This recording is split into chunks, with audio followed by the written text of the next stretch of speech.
Bismillahirrahmanirrahim. Assalamualaikum warahmatullahi wabarakatuh. Pemirsa yang dirahmati Allah, marilah kita simak ceramah dari Ustadz Abdul Somad dengan tema Nasib Manusia di Akhir Hidupnya. Sebelumnya marilah kita bersolawat terlebih dahulu. Allahumma sholli ala Sayyidina Muhammad wa ala ali Sayyidina Muhammad. Selamat menyaksikan. Ada seorang jamaah sakit di waktu malam. Malam itu tidak ada lampu. Maka dihidupkanlah lilin. Ketika orang itu sakit, yang mendampingi ada ulama yang akan membimbing baca talqin ikut sunnah Nabi, membisikkan ke telinga sebelah kanan, La ilaha illallah. Laqinu mautakum. Talqinkan orang yang mau sakratul maut, La ilaha illallah. Pada saat hembusan nafas yang terakhir, yang keluar dari mulutnya adalah La ilaha illallah. Maka begitu dia meninggal dunia, ulama yang membimbing talqin itu menghembus lilin, sehingga lilin mati dan ruangan pun menjadi gelap. Sanak keluarga masyarakat yang hadir marah. Kenapa lilin dimatikan? Ini orang sedang ramai, ruangan menjadi gelap. Maka ulama menjawab, tadi lilin ini ada pemiliknya. Tadi lilin ini hidup menyala, ada pemiliknya. Pemiliknya itulah dia orang yang sakratul maut tadi. Begitu dia menghembuskan nafas yang terakhir, maka lilin ini sudah berpindah tangan kepada ahli waris. Pemilik lilin ini adalah istrinya. Pemilik lilin ini adalah anak laki-lakinya. Dan pemilik lilin ini adalah anak perempuannya. Dan mereka belum tentu setuju lilin ini kita hidupkan. Itulah mengapa aku menghembus lilin ini mati, supaya kita tidak memakai barang haram. Karena memakai barang yang pemiliknya tidak izin berarti haram. Semua yang hadir terdiam. Ternyata sedetik setelah nafas berhembus, lilin bukan lagi punya kita. Surat tanah kita sudah menjadi milik ahli waris.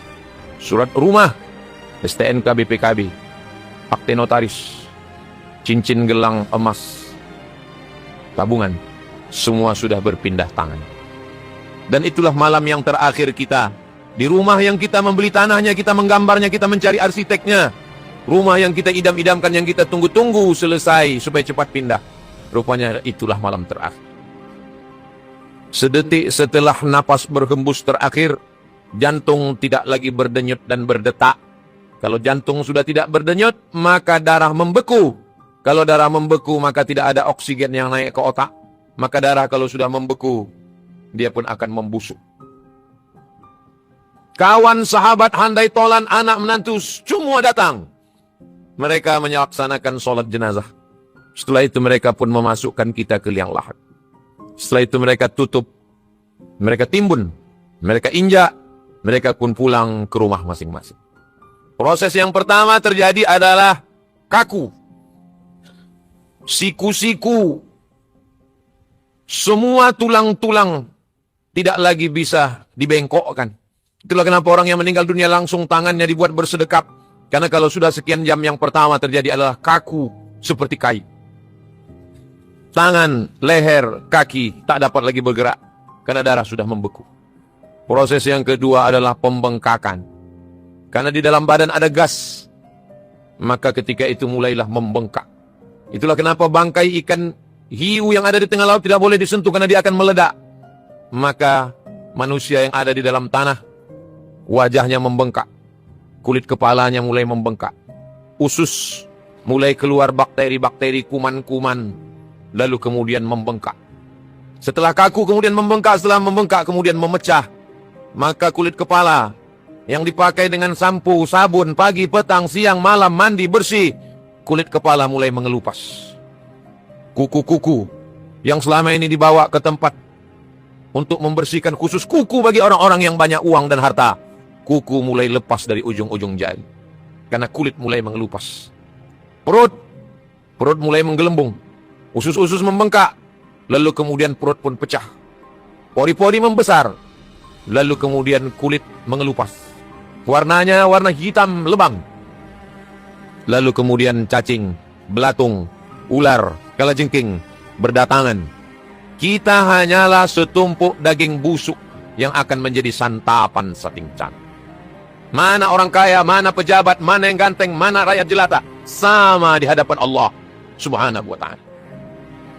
Lalu pada akhirnya, semua makhluk yang ada di dalam tanah, yang menjijikkan, yang tidak pernah tersengat matahari, yang tidak bermata, tidak bertelinga, tidak bertangan, tidak berkaki, mereka lah yang menikmati jasad manusia yang selalu dipoles, dimanjakan, dijaga, dipelihara, dimandikan, dibersihkan. Pada akhirnya ia hanyalah menjadi santapan cacing, ular, ulat, belatung.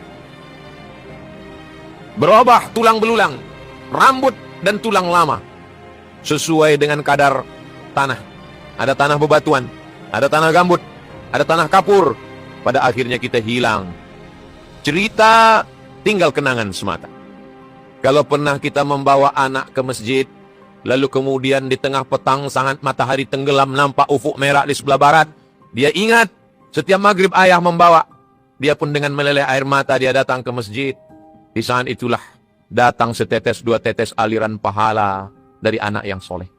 Kalau pernah kita bangunkan dia jagakan, kita bawa dia ke masjid untuk beriktikaf. Di tengah malam dia terbangun terjaga mau ke toilet. Lalu kemudian dia ingat, dia sempatkan untuk berwudu sholat tahajud.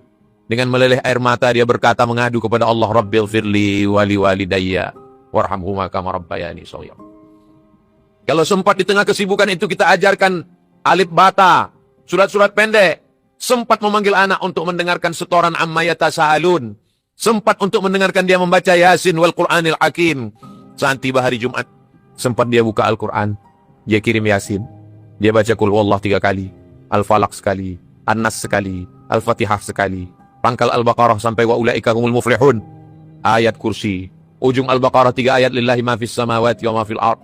Dia hadiahkan bacaan untuk almarhumah ibu, almarhum ayah. Itulah yang sampai ke kita.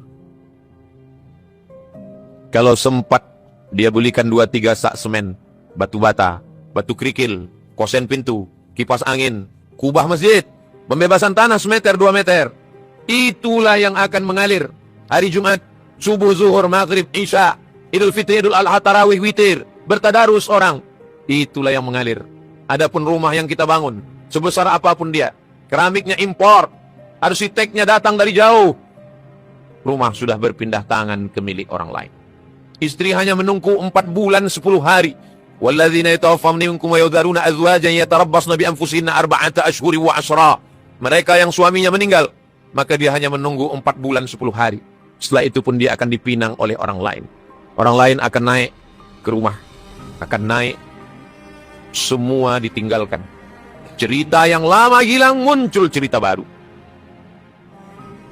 Hal ata 'alal insani 'ainun minad dahri lam yakun syai'an madhkura. Pada awalnya manusia ini bukan apa-apa dan bukan siapa-siapa. Singgah sejenak di atas muka bumi. Hidup 20 tahun, 30 tahun, 40 tahun. Kata Nabi baina sittina wa sab'in, antara 60 tahun, 70 tahun. Itulah umur umat Nabi Muhammad SAW. 34 tahun, 50 tahun setelah itu, rumah kita menjadi milik orang lain. Kendaraan kita menjadi milik orang lain. Berpindah-pindah tangan yang kekal abadi. Ma akalta fa'afnaita yang dulu dimakan busuk. Wa ma labista fa'ablaita yang dipakai lapuk. Wa ma tasaddaqta fa'amdaita yang pernah disedekahkan, yang pernah diwakafkan. Hanya itu sajalah yang menjadi bekal untuk hari esok. Yasma'ul mayyita salasun, yang mengiringi mayat ada 3. Maluhu, hartanya, mobilnya, sepeda motornya, kainnya, ikut mengiring. Tapi kemudian mereka akan bawa itu pulang sebagai ahli waris, akan membagi-baginya. Ahluhu, istri, anak, cucu, menantu, datang mereka beramai-ramai. Kawan, sahabat, jiran, tetangga, handai tolan mengiring dengan lelehan air mata. Setelah itu mereka pun akan pulang. Wa yabqa wahidun, yang tinggal hanya satu. Yang tinggal hanyalah illalladzina amanu, iman, wa amilus salihati, amal soleh, wa tawasaw bil haqqi, menasihati orang tentang kebenaran, wa tawasaw bis sabri, memberikan wasiat kesabaran. Lain daripada itu hanya kesia-siaan belaka. Mana orang kaya-kaya zaman silam? Mati. Mana raja-raja zaman dulu? Hilang. Setiap masa ada orangnya, setiap orang ada masanya. Setiap tokoh ada zamannya, setiap zaman ada tokohnya. Tokoh, orang, siapapun dia, pada akhirnya dia akan menghadap Allah dalam kesendirian. Wa qad ji'tumuna furada, kamu akan datang menghadap Allah. Kama khalaqnakum awwala marrah, sebagaimana dulu aku ciptakan kamu sendirian, kamu pun juga akan datang menghadap Allah sendirian. Manusia selalu lupa selalu silap, selalu salah. Karena dia lupa, dia diingatkan. Hadhihi tadhkirah, ini peringatan. Faman sya'a dzakarah, bagi siapa yang mau mengambil peringatan. Laki-laki yang baligh berakal, tidak gila, bukan kanak-kanak, bukan musafir, wajib dia mendengar wasiat khutbah. Satu kali khatib menyampaikan, ittaqullah, takutlah kepada Allah subhanahu wa ta'ala. Mau hidup dengan cara Fir'aun, silakan. Isma syi'ta fa innaka mayyit, hidup sesuka hatimu, kau pada akhirnya akan mati. Yang korupsi, yang tipu-tipu, yang curang timbangan, yang makan haram, hidup ini hanya makan pakai. Yang dimakan busuk, yang dipakai lapuk. Kenapa orang makan haram? Kenapa orang riba? Kenapa orang dusta? Kenapa orang tipu? Hanya untuk memberi makan anak. Anak sudah makan menantu, sudah menantu cucu, tidak akan pernah cukup. Pada akhirnya ketika kita mati, anak cucu menantu pun tak pernah ingat dengan kita.